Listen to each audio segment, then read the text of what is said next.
പ്രതിസന്ധിയിൽ തുടരുന്ന റബ്ബർ മേഖലയ്ക്ക് പ്രതീക്ഷ പകരുന്ന ഒന്നും തന്നെ കേന്ദ്ര ബജറ്റിലും സംസ്ഥാന ബജറ്റിലും ഉണ്ടായില്ല. കർഷകർക്ക് കൈത്താങ്ങാവുന്ന ഒരു പ്രഖ്യാപനവും കേട്ടില്ല.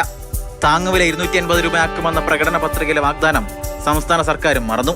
മുൻ വർഷങ്ങളിൽ പ്രഖ്യാപിച്ച 600 കോടിയുടെ പദ്ധതികൾ നടപ്പിലായില്ലെന്നും കർഷകർ പറയുന്നു.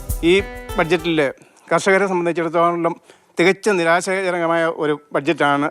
ഈ രീതിയിൽ പോയി കഴിഞ്ഞാൽ റബ്ബർ കർഷകർ വളരെ പ്രതിസന്ധിയിലാണ്. അവർ ഈ സംരംഭം ഉപേക്ഷിക്കാൻ തന്നെ തയ്യാറായിട്ടിരിക്കുകയാണ്. സർക്കാർ ഇനിയെങ്കിലും അതിനെന്തെങ്കിലും ഒരു പരിഹാരം കണ്ടേ മതിയാവൂ എന്നുള്ളതാണ് കർഷകരെ സംബന്ധിച്ചിടത്തോളം പറയാനുള്ളത്. ഉൽപാദന ചെലവിന് ആനുപാതികമായി വില ലഭിക്കാത്തതിനാൽ നിരവധി കർഷകർ ഇതിനോടകം കൃഷി ഉപേക്ഷിച്ചു കഴിഞ്ഞു. സർക്കാരിന് മേൽ കേരള കോൺഗ്രസ് ഉൾപ്പെടെയുള്ള പാർട്ടികൾ സമ്മർദ്ദം ചെലുത്തുന്നില്ലെന്നും ആരോപണമുണ്ട്. കാർഷിക മേഖലയിൽ ഏറ്റവും അധികം ഈ ബഡ്ജറ്റിൽ അവഗണിച്ചത് റബ്ബർ കർഷകരെയാണ്. ഇവിടുത്തെ റബ്ബർ കർഷകരെ പൂർണ്ണമായും അവഗണിക്കുന്ന ഒരു സാഹചര്യം ഉണ്ടായിട്ടും ഇവിടുത്തെ കർഷകരെ സംരക്ഷിക്കാൻ ആവശ്യമായ ഒരു നടപടിയും കേരള കോൺഗ്രസ് എമ്മിന് സാധിക്കുന്നില്ല എന്നുണ്ടെങ്കിൽ കേരളത്തിലെ കർഷകരെ വഞ്ചിക്കുന്ന ഒരു സമീപനമാണ് കേരള കോൺഗ്രസ് എം സ്വീകരിച്ചിരിക്കുന്നത്. കേരളത്തിൽ റബ്ബർ കൃഷി പ്രോത്സാഹിപ്പിക്കുന്ന നടപടികൾ റബ്ബർ ബോർഡിന്റെ ഭാഗത്തു നിന്നോ കേന്ദ്ര സംസ്ഥാന സർക്കാരുകളുടെ ഭാഗത്തു നിന്നോ ഉണ്ടാവുന്നില്ലെന്നും ആരോപണമുണ്ട്.